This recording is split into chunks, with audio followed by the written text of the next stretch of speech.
ओय मिखे क्या कर रही आहे मित्रांनो, दोन नवीन बकऱ्या आलेल्या आहेत आपल्या कळपामध्ये म्हणा, खांडामध्ये म्हणा, काय जे म्हणायचं ते म्हणा.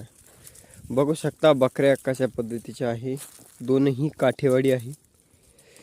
पाहिजे असेल कोणाला तर सांगा. 30,000 रुपये किंमत ठेवलेली आहे दोन्हीची पी. आणि दुधाला चांगल्या आहेत म्हणता. आता बरेचसे दिवस झाले त्यांना अजून लागवड केली नाही. काही घरगुती अडचणींमुळे त्यांची लागवड न झाल्यामुळे आता त्या सध्या दुधाला कमी आहेत.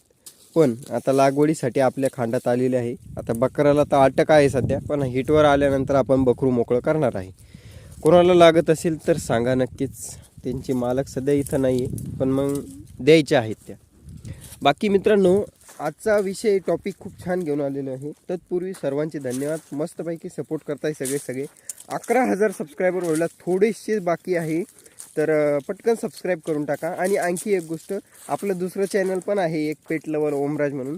त्याच्यावर पण मी इथून पुढे आता जर कोणाला अजून जास्त व्लॉग माझे बघायचे असतील, घरगुती व्लॉग बनवतो, काही इकडे तिकडे जायचे व्लॉग बनवतो, ते बघायचे असेल तर त्या चॅनलला नक्की सबस्क्राईब करा. हिंदीतून सुद्धा त्याच्यावर काही व्हिडिओ येणार आहेत आणि इंग्रजीतूनही काही व्हिडिओ येणार आहेत त्या चॅनलवर. तर जा आणि त्या चॅनलला सबस्क्राईब करा. खाली तुम्हाला टायटलमध्ये त्या जे चॅनल आहे ते मी निळ्या अक्षरात लिहिलं आहे, तर त्या चॅनलवर जा, त्याच्यावर टच करा आणि त्याला सबस्क्राईब करून टाका. चला सुरुवात करूया मित्रांनो. आजच्या व्हिडिओचा टॉपिक मी घेतला आहे, शेळ्यांचे दूध अचानक कमी झाल्यावर काय करायचे, कोणतं औषध द्यावं त्यांना जेणेकरून पुन्हा त्यांच्या ठेप्यावर येतील. आणि असा उपाय सांगणार आहे मित्रांनो, 100% तुमच्या शेळ्यांचं दूध वाढणार. आता एवढ्या मागच्या 15 वाड्यात म्हणतो किंवा 15 दिवसामध्ये माझ्याकडे 3 ते 4 केसेस अशा आल्या. आणि माझ्या स्वतः 2 बकऱ्याला असं झालं की अचानक दूध कमी होऊन गेलं त्यांचंवालं. तर मग याच्या मागं कारण काय असू शकतं? तर मित्रांनो, सर्वप्रथम कारण असू शकतं, लक्षण असू शकतं.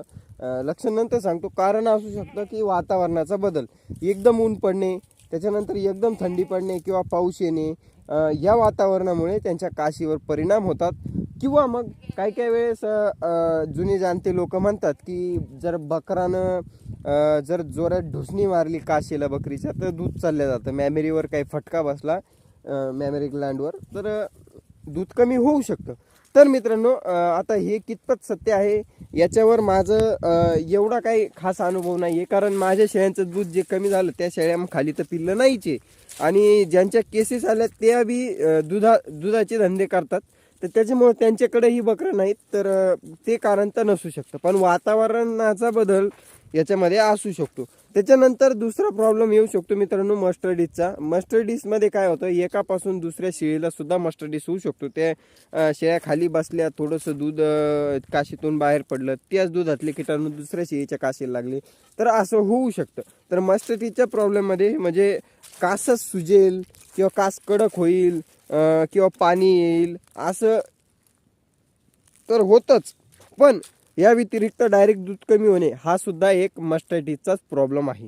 तर तुम्हाला काय करायचं आहे मित्रांनो, इलाज सांगतो मी. तर चला सांगतो तुम्हाला विलाज. मित्रांनो, तुम्हाला बघू शकता स्क्रीनवर तुम्हाला दिसत असेल, हे व्हायटामिनची जी बॉटल आहे, व्हायटामिनचं लिक्विड भेटतं. हे लिक्विड प्रत्येकी शेळीला रोज 2 ml द्यायचं आहे. एक 4-5 दिवस दिलं तर तुमच्या शेळीचं दूध, म्हणजे आज जर दिलं तुम्ही तर उद्या तुम्हाला दुधामध्ये वाढ दिसते शेळीमध्ये. तर तुम्ही व्हायटामिन्स तुम्ही 2 ml शेळीला देऊ शकता. जास्त द्यायचं नाही, 2-2.5 ml खूप होतं.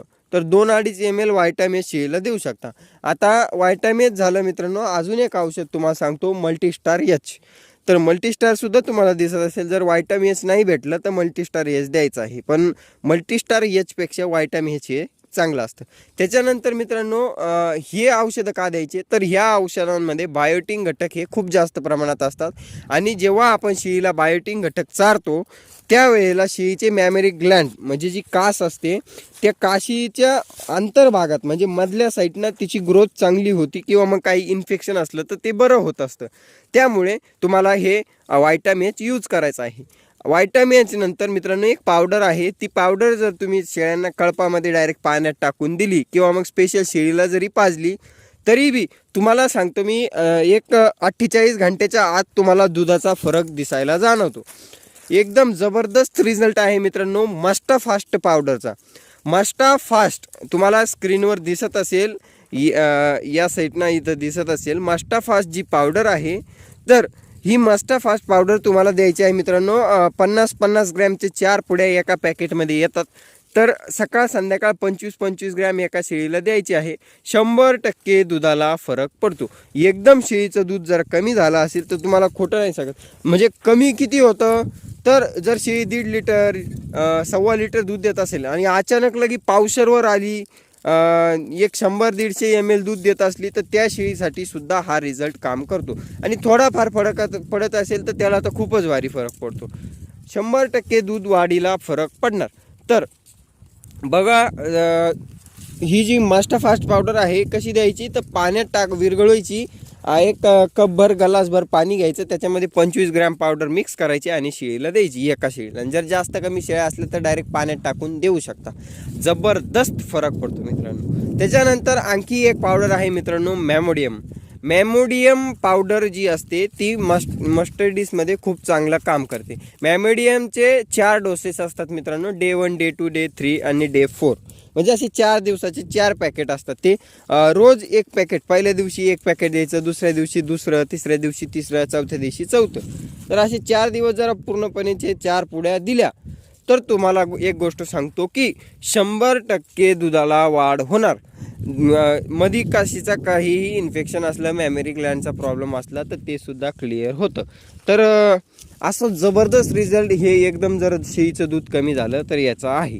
त्याच्यानंतर मित्रांनो हे सगळं झालं. आता आणखी गोळ्या वगैरे आहे का काही, तर हो मित्रांनो गोळ्यासुद्धा आहेत. मायडेन नावाच्या गोळ्या भेटतात. मायडेन नावाच्या ज्या गोळ्या आहेत, अशा लेंडीवाणी गोळ्या असतात, तर त्या गोळ्या द्यायच्या आहे. तुम्ही 1-2, 3 गोळ्या सकाळ संध्याकाळ शेळीला देऊ शकता. जबरदस्त रिझल्ट आहे मायडेन गोळ्यांचा. किंवा मग टिटालियमच्या ज्या गोळ्या असतात त्या पहिल्या दिवशी तुम्ही सकाळी 2-3 गोळ्या आणि संध्याकाळी 2-3 गोळ्या जर दिल्या, फक्त पहिल्या दिवशीसाठी, जर अचानक दूध कमी झालं तर पहिल्या दिवशीसाठी टिटालियमच्या गोळ्या यूज करू शकता तुम्ही. हे झालं मित्रांनो सोपं आपलं गणित. आणि जर दूध खराब झालं असेल तर क्लीन मिल्कच्या गोळ्या यूज करायच्या आणि एलिंट्रा ट्यूब ज्या असतात त्या यूज करायच्या. त्याच्यावर एक स्पेशल व्हिडिओ बनवला आहे, ते तुम्ही जाऊन बघू शकता कोणत्या गोळ्या आहे, कसं आहे, काय आहे ते. आणि जर मला अवेलेबल झालं तर मी इकडं फोटो लावूनच देईल त्याचा.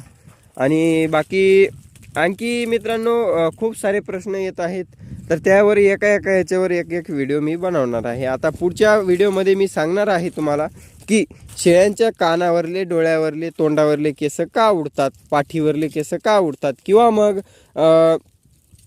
शेळ्यांच्या पिल्लांचे डोळ्यावरले केस का उडतात. त्याच्यानंतर गोचिड आणि पिसवा याच्यावर आपल्याला एक व्हिडिओ बनवायचा आहे, तर लवकरच मी तो व्हिडिओ घेऊन येणार आहे. त्याच्यानंतर बऱ्याचशा जणांचा क्वेश्चन होता की मी बोकडाला, आता एवढा महागाचा बोकड आणला आणि बोकड मोकळा का नाही केला, तर बोकड करायचा आहे आपल्याला मोकळा, पण अजून 1 महिन्यानंतर मोकळा करणार आपण त्याला. का, तर मग जर आता त्याची तब्येतही थोडी कमी आहे, 55 किलोचा आहे आत्ताशी. आणि काय आहे, जर इतक्या लवकर लागवड केली तर नंतर पानकळ्यात प्रॉब्लेम होतील. म्हणून आता याच्यानंतर मी या गोष्टीवर बोलणार नाही, पण तरीही तुम्हाला एक गोष्ट सांगून देतो. बाकी बाय बाय मित्रांनो, भेटूया पुढच्या व्हिडिओमध्ये. ग्रुपमध्ये बऱ्याचशा लोकांना मदत होती, तर जर कोणाला ग्रुपमध्ये ॲड व्हायचं असेल तर एक 500 रुपये मारा फोनपेवर. 87 66 93 14 08 हा नंबर आहे. मेसेज करा व्हॉट्सअपवर आणि तुम्हाला ग्रुपमध्ये मी ॲड करतो. बाकी ते बघा तिकडे नवीन बकऱ्या आहेत, ते आता काय करावं काही समजेना मला. आपलं खांड चाललं पुढं आणि बकऱ्या येत आहे मागून. बाय बाय, भेटूया पुढच्या व्हिडिओमध्ये. रंदेबाया भेटतो तुम्हाला पुढच्या व्हिडिओमध्ये.